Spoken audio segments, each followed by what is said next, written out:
प्रभु श्री रामचंद्र जी सर्वसमर्थ हैं। उनको कूटनीति का भी ज्ञान है। हनुमान जी को तो एक बार वो पहले भेज चुके थे, जब वो सीता जी का संदेशा सीता जी का पता लेने गए थे कि सीता जी वहाँ पर कहाँ है।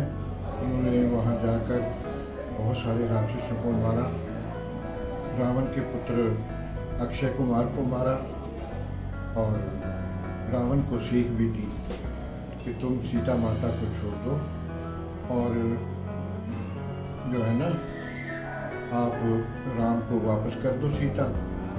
लेकिन रावण जो था वो बहुत ही ज़्यादा अभिमानी था और उसने ऐसा नहीं किया। उसके बाद कूटनीति के कारण दूसरे बानर को यानी अंगद को दूत बनाकर भेजा गया। इसके लिए एक विशेष उद्देश्य था, क्योंकि बाली के पुत्र अंगद जो है वो उनकी शरण में थे।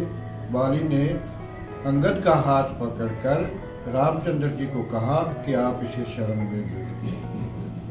जब ये बात रामचंद्र जी ने सुनी तो वो बाली से बहुत प्रभावित हुए और रामचंद्र जी ने ये कहा, हे बाली, मैं तुम्हें नहीं मारूंगा, तुम अपने प्राण वापस रख सकते हो। लेकिन बाली कहने लगा, जब आप हमारे सामने आए हैं, इतनी बढ़िया मृत्यु मुझे मिल रही है, मैं जीना अच्छा नहीं समझूंगा। आप मेरे पुत्र अंगद को आश्रय दे दें अपने चरणों में तो मैं कृतार्थ हो जाऊंगा। जब ये बात बाली ने कही तो क्योंकि रामचंद्र जी ने बाली को छुपकर तीर मारा था, अब बाली का उन्होंने कल्याण तो कर दिया, बाली स्वर्ग में तो चले गए, लेकिन उसकी आत्मा जो है और प्रसन्न हुई जब उन्होंने अंगद को रावण के दरबार में दूत बनाकर भेजा। अंगद जो था बहुत शक्तिशाली था। आपको पता ही है कि बाली के अंदर इतना बल था कि जो भी व्यक्ति उनके सामने आता था उसका आधा बल बाली के पास पहुंच जाता था और बाली किसी से हारता नहीं था।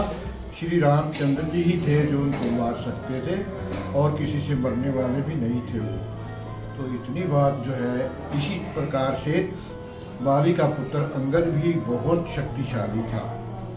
और प्रभाव बढ़ाने के लिए राम की सेना जो है वो इतनी शक्तिशाली है, इतनी बलशाली है। राम ने ये जानकर अंगद को दूत के लिए भेजा और अंगद ने उसे सत्य जो है कृतार्थ कर दिया। कहा कि मैं अपना पैर रोक रहा हूँ, अगर तुम्हारे अंदर किसी के अंदर कोई शक्ति है तो मेरा पैर हटा कर दिखाओ। तो वहाँ पर बहुत बड़े बड़े योद्धा थे रावण के पास। इंद्रजीत, मेघनाथ था, अतिकाय था, अकंपन था, सहोदर था, घातक भी था, लेकिन कोई भी उसके पैर को हिला नहीं सका। अब बताओ कितना शक्तिशाली बाली का पुत्र अंगद रहा होगा। तो ऐसे दूत को भेजना ये राम की एक कूटनीति थी, प्रभाव पैदा करने के लिए कि राम की सेना बहुत शक्तिशाली है। ये सोचकर राम ने अंगद को भेजा और कोई भी बाली के पुत्र अंगद के पैर को हिला नहीं सका। जब रावण खुद खड़ा हुआ और अंगद के पांव को हिलाने की कोशिश करने लगा तो अंगद ने क्या जवाब दिया, आप सुनिए उसे। अंगद ने कहा, हे रावण, तुम मेरे पैर को क्यों छू रहे हो?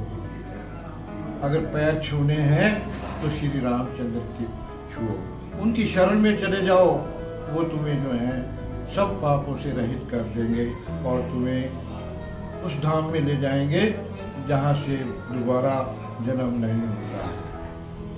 तो इतनी बड़ी बात जो थी ये किसने सोची थी? श्री राम जी ने ही सोची थी और जो उन्होंने फैसला लिया बिल्कुल उचित था। अंगद का भेजना बहुत ही महत्वपूर्ण शामिल हुआ।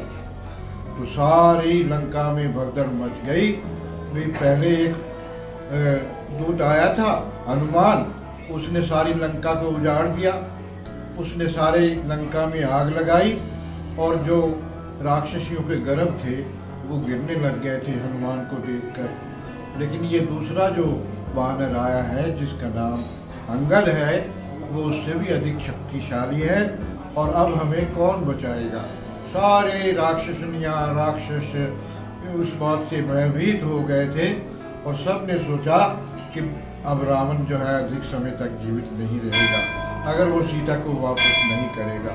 लेकिन रावण अपनी जिद में अड़ा हुआ था, उसने सीता को वापस नहीं किया, उसने मृत्यु को गले लगाया।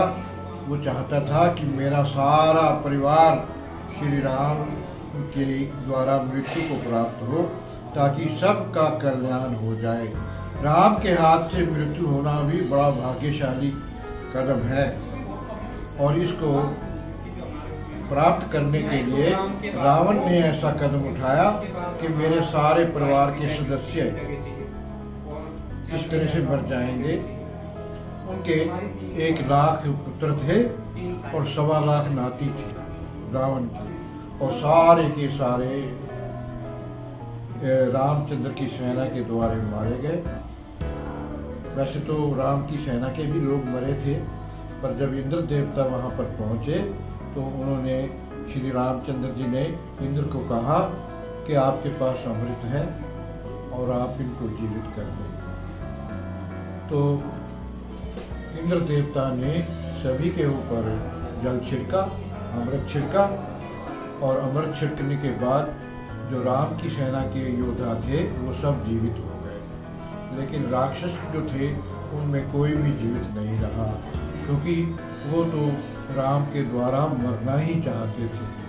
क्योंकि रावण ने ऐसा सोचा था कि मेरा सारा का सारा परिवार राम के द्वारा मारा जाए ताकि उनका कल्याण हो जाए और बार बार जन्म मृत्यु के चक्कर से छूट जाए। धन्यवाद।